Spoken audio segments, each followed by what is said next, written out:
Bonjour à tous et merci de suivre ce petit direct qui est à la fois un rappel et une annonce de ce qui va se faire dans un proche avenir. Je vous remercie de vous connecter. Je vous remercie également d'aimer et de protéger la vidéo. Et enfin, je vous remercie de la partager afin que le plus grand nombre de Gabonais, le plus grand nombre d'Africains soient touchés par cette vidéo, soient touchés par ce qui y sera dit. Je ne serai pas long. Je vous l'ai dit, juste un rappel et une petite annonce. Mais d'abord, je me présente, car tout le monde ne me connaît pas. Certains s'habituent à mon visage, à ma présentation, d'autres découvrent. Je suis Privat Ngomo, responsable général du mouvement New Power. Notre mouvement est une organisation associative, politique et internationale. Nous avons voulu qu'elle soit associative parce que nous voulons justement impliquer dans notre action les personnes qui s'intéressent à la chose publique, mais redoutent de le faire dans le cadre des partis traditionnels, qui, comme vous le savez, sont des lieux souvent malsains où il règne des choses-trappes, des traquenards, des trahisons, des coups de poignard dans le dos. Bref, un milieu souvent où l'ambition prédomine sur la réflexion et l'action. Nous disons à toutes ces personnes qui veulent s'associer de nous rejoindre au New Power. C'est d'ailleurs la raison pour laquelle je ne suis pas le président de ce mouvement, j'en suis le responsable général, car nous voulons mettre l'accent sur les responsabilités de chacun. Donc, rejoignez-nous, vous qui aimez évoluer en association et hors des partis politiques. Mais notre mouvement est également politique, en plus d'être associatif, parce que nous y traitons des questions éminemment politiques, comme la souveraineté, la lutte anti-France africaine, la renaissance de l'Afrique. Ce sont des thématiques qui nous tiennent à cœur. Enfin, notre mouvement est international, car nous avons compris que évoluer en enclos fermé, évoluer dans des frontières artificielles qui ont été élaborées contre notre devenir n'est plus la solution. Elle a prévalu pendant 61 ans avec les résultats que nous connaissons aujourd'hui. Piteux et pitoyables. Il nous faut changer de stratégie. Et le mouvement New Power a la vocation de s'implanter dans les pays de toute la région d'Afrique centrale. Et ainsi, nous serons une structure internationale. Voilà pour ce qui est de la carte d'identité du mouvement New Power. Maintenant, s'agissant des idées que nous développons, s'agissant de notre corpus idéologique, je veux juste dire que au New Power, notre triptyque est le suivant.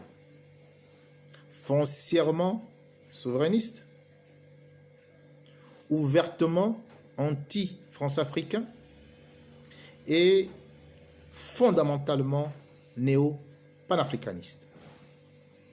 Nous sommes foncièrement souverainistes parce que nous savons désormais que notre pays, malgré la pseudo-indépendance proclamée le 17 août 1960, n'est en réalité pas souverain et ne décide pas de son avenir.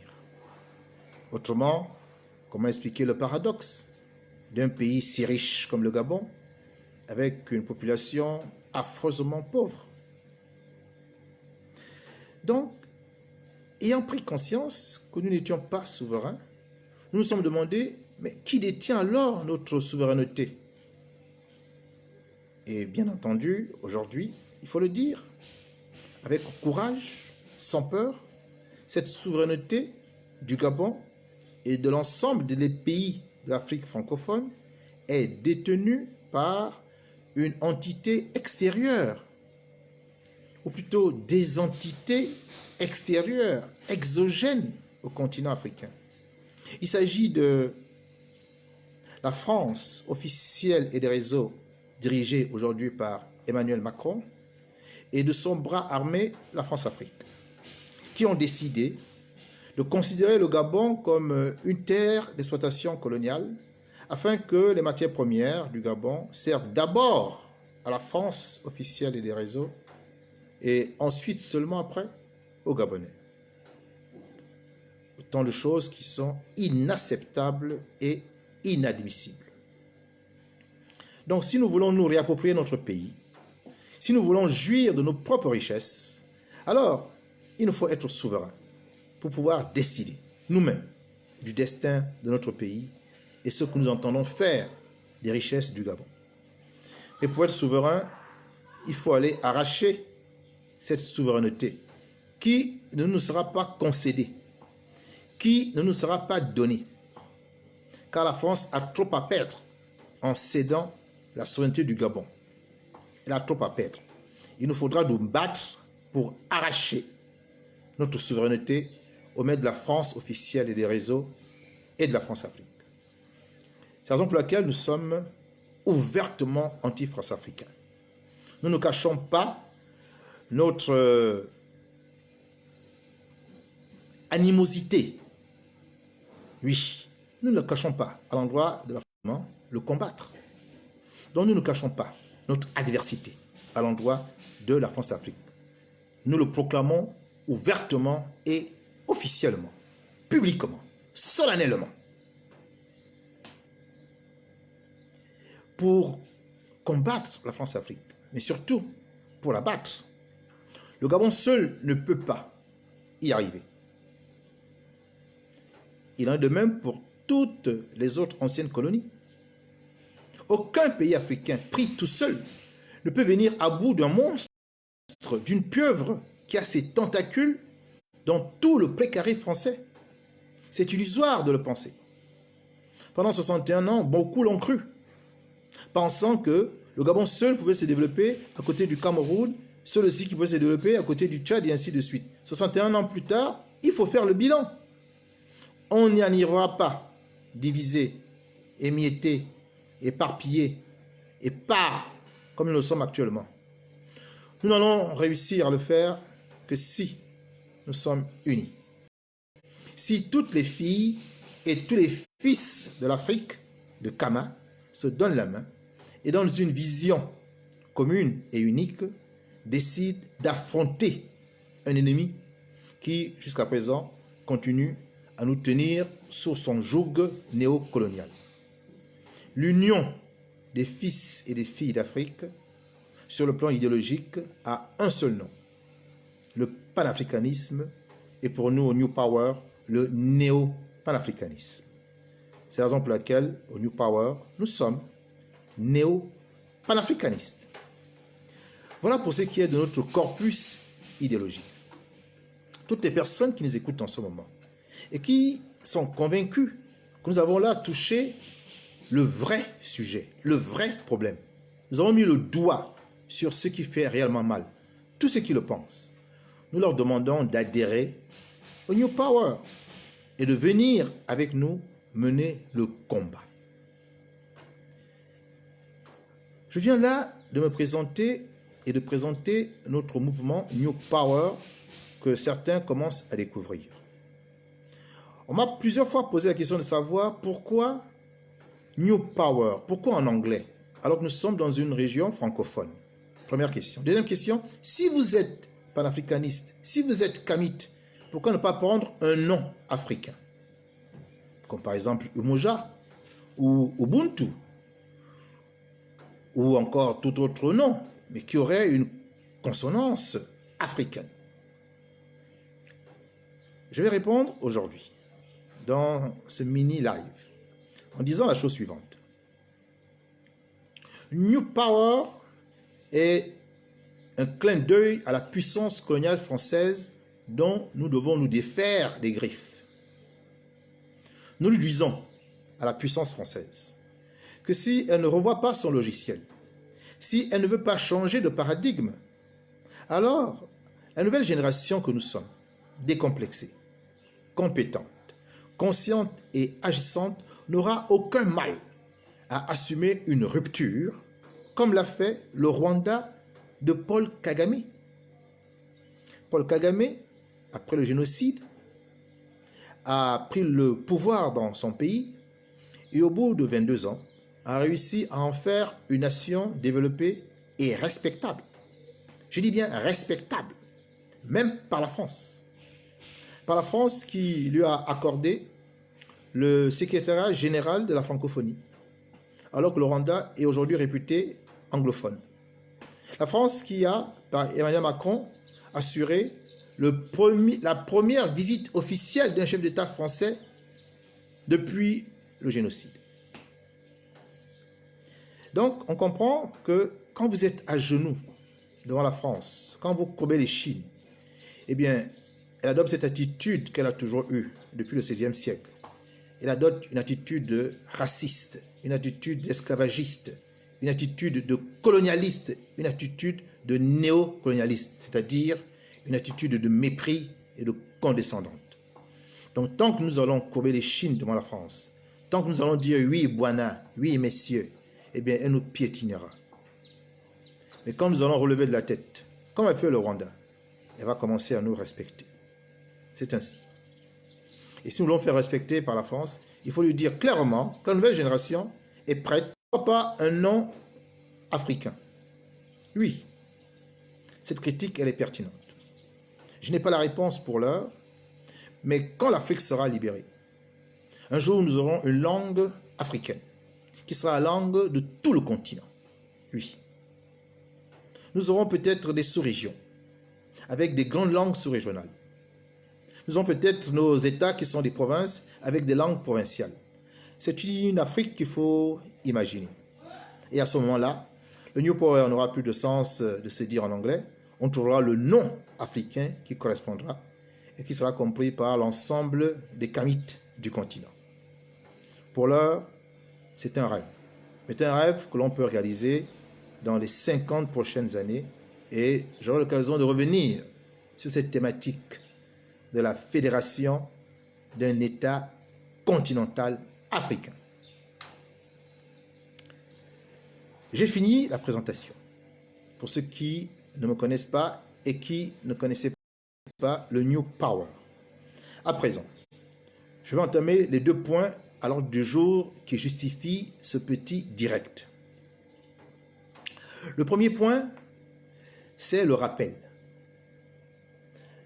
Il y aura en France, précisément le 10 avril et le 23 avril 2022, les 2 tours de l'élection présidentielle qui doit permettre à la France de choisir son prochain chef d'État.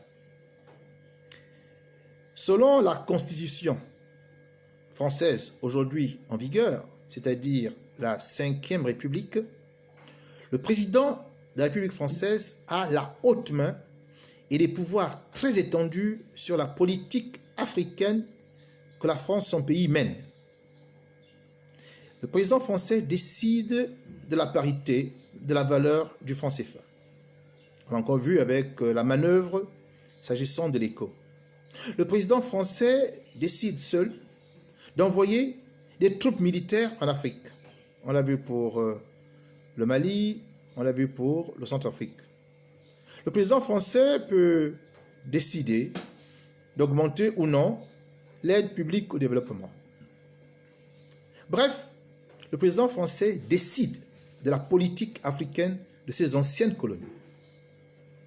C'est inscrit dans la constitution voulue par Charles de Gaulle. Donc, au moment où les Français vont élire cet homme qui a autant de pouvoir en France qu'en Afrique, il est normal que les Africains qui n'acceptent plus cette politique française désastreuse en Afrique donnent de la voix et s'invitent à la campagne présidentielle française. Nous avons donc au New Power décidé cette intrusion en venant dire tout le mal que nous pensons de la France-Afrique. D'où la dénomination de notre campagne The France-Afrique Bashing. Nous avons décidé de la débuter le 11 novembre 2021, soit bientôt un mois, et nous la terminerons juste après le 23 avril 2022. Nous avons donc 6 mois de campagne pour expliquer aux Gabonais les dessous, les réalités de la France-Afrique. Et si beaucoup s'étonnent du paradoxe, de la contradiction principale que nous devons lever au Gabon, si beaucoup s'étonnent que notre pays soit riche et que les populations soient pauvres, eh bien que ces personnes sachent que la solution se trouve peut-être, nous en sommes persuadés de New Power, se trouve peut-être dans ces accords de coopération qui ont été signés le 17 août 1960, juste avant la proclamation des pseudo-indépendances au Gabon. Donc, une campagne qui est menée pour que le plus grand nombre de Gabonais soient au courant de ce qui a été arrêté, ficelé contre notre intérêt.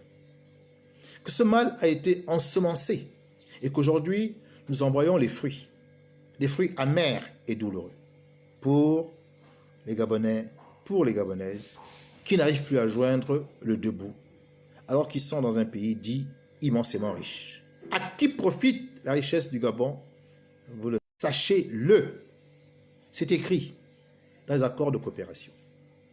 Et justement, pour que vous en soyez convaincus, j'ai pris donc sur moi de faire lecture scrupuleuse, sans commentaire, juste la lecture, des accords de coopération qui ont été signés entre la France et le Gabon, entre Léon Mba, Premier ministre, et Jean Foyer, secrétaire d'État au territoire, au département d'Outre-mer.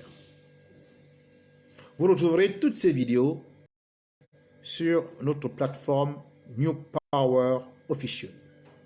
J'ai décidé de façon méthodique et pédagogique de vous livrer la substance, afin que nul n'en ignore. Si certains n'ont pas eu la chance d'accéder aux documents, si certains ne peuvent pas prendre le temps de le lire, eh bien, ils peuvent au moins écouter et suivre ces différents lives où j'ai pris le soin de lire tous les accords de coopération qui ont été signés. Les accords de coopération sur le plan politique, qu'on appelle les accords particuliers, les accords de coopération sur le plan de la politique étrangère, les accords de coopération sur la monnaie, la finance, l'économie, les accords de coopération sur la défense avec les 3 annexes, les accords de coopération sur l'aviation civile, les accords de coopération sur la marine marchande, les accords de coopération sur le domaine universitaire et la convention d'établissement qui permet à tous ces accords de pouvoir vivre grâce à la présence des Français sur notre territoire. Tout cela a été lu et vous avez de façon intégrale le contenu dans 2 lives. Car pour faire cet exercice à la fois fastidieux et long, il m'a fallu 2 séances d'environ 1h30 chacune. Donc vous pouvez retrouver ces 2 vidéos sur notre plateforme. Après la lecture des accords de coopération, je me suis employé à lire le rapport de synthèse qui porte sur l'analyse, qui porte sur le décryptage de ces accords. J'ai fait appel à un panel d'experts de diverses compétences, diverses expertises. J'ai défini les termes de référence de cette analyse et une trentaine d'experts s'est mobilisée et au bout de 3 mois a commis un rapport dans lequel il est question de décrypter, d'analyser, de comprendre ce qui a été décidé contre nous le 17 août 1960 et que le Premier ministre Léon Barre a signé. Ce document, ce rapport, j'ai commencé la lecture. Il y a une première partie qui est accessible sur la plateforme New Power Official. La deuxième partie aura lieu ce jeudi. Je ne peux que vous inviter à vous connecter ce jeudi pour assister à la seconde et dernière partie qui va consister à lire les dernières pages d'un rapport qui fait 25 feuilles, 25 pages.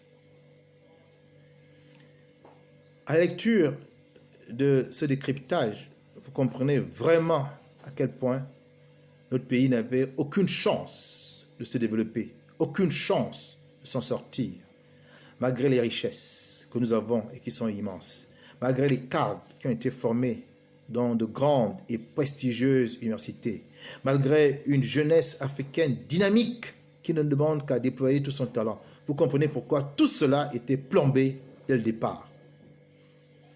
Notre pays, avec ses multiples richesses, n'est pas maudit.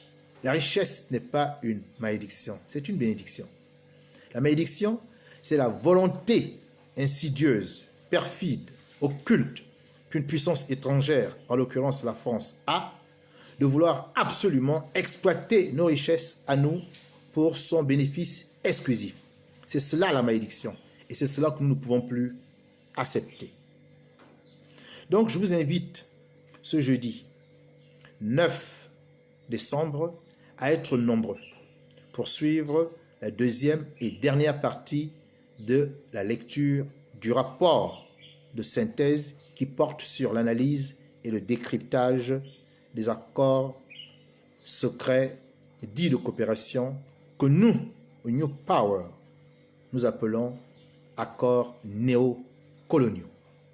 Car nous ne sommes pas sortis de la colonie, nous sommes entrés dans la néocolonie. Lorsque j'aurai fini, ce jeudi prochain, la lecture du rapport, nous allons entrer dans l'acte 4 de cette campagne. Je vais préciser que l'acte 1, c'était le lancement officiel de la campagne. L'acte 2 fut la lecture des accords secrets dits de coopération. L'acte 3 est l'acte dans lequel nous sommes, c'est-à-dire la lecture du rapport de synthèse sur l'analyse des accords de coopération. Et enfin, nous allons maintenant entrer dans l'acte 4, qui est le commentaire avec contextualisation, avec recul historique de la situation de notre pays, en rapport avec la France-Afrique, vous vous en doutez. Et là, nous allons aborder les questions de politique nationale sur tous les différents aspects. Les aspects culturels, les aspects financiers, les aspects économiques, les aspects politiques, les aspects sociologiques. C'est cela la campagne que nous allons mener. Tous les jeudis, à partir de 10 h, vous êtes invités à participer à cette campagne. Vous aurez l'occasion d'écrire des commentaires, de poser des questions. Et je prendrai le temps de les lire en direct et d'y répondre, quand cela sera possible.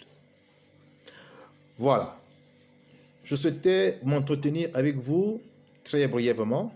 Je l'ai dit, un petit live, un petit direct, juste pour vous signifier le rappel sur cette campagne The France-Afrique Bashing qui a commencé. Et je voudrais que le plus grand nombre de Gabonais suivent cela, car il s'agit des problèmes de fond qui n'ont jamais été abordés par la classe politique classique, que nous appelons l'ancien pouvoir, Old Power. Nous sommes le nouveau pouvoir, le New Power, et nous voulons bâtir notre construction du pays sur la base de la vérité.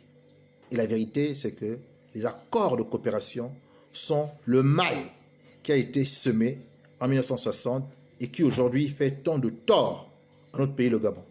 Avoir autant de richesses dans un tout petit pays qui a une petite population et en même temps, malheureusement, avoir autant de pauvreté. Il faut que cela cesse et cela est possible. Encore faut-il mettre le doigt sur le vrai problème, sur la vraie problématique. Et nous pensons, New Power, que nous avons touché du doigt le vrai problème. Nous avons touché du doigt la vraie problématique. Il faut pour cela, naturellement, beaucoup de courage. Et nous reconnaissons que le courage n'est pas donné à tous nos hommes de la classe politique, qui pour la plupart, il faut bien le dire, sont des Français africains, des personnes qui ont pris acte de la suprématie française sur notre pays, qui ne la contestent pas et qui souhaitent simplement l'adoubement de l'Élysée pour prendre le pouvoir et donc reproduire d'une certaine manière ce qu'ils ont contesté. Nous ne pouvons plus accepter cette posture politique. Nous ne pouvons plus l'accepter. Nous la récusons. Le peuple gabonais est souverain. C'est lui qui décide de qui est son président de la République, qui décide qui sont les représentants et les députés et qui décide de la politique qu'il veut mener en s'appuyant sur ses propres ressources. C'est cela que nous voulons désormais. Nous ne voulons plus être les marionnettes de la France qui nous manipulent pour son seul intérêt, pour son seul compte. C'est terminé, cette vision. C'est totalement terminé. Voilà. Vous n'étiez pas très nombreux pour ce petit live, pour ce petit direct qui s'est fait de manière impromptue, mais je suis content que certains se soient connectés. Je vous demande simplement de partager la vidéo au plus grand nombre afin que jeudi à 10 h, vous soyez nombreux à écouter la fin qu'on fait des accords secrets dits de coopération et que nous appelons les accords secrets néocoloniaux. Merci à tous. Je vous dis au revoir et à jeudi 10 h, jeudi 9 décembre. Au revoir et à mes frères Kamit, Otep.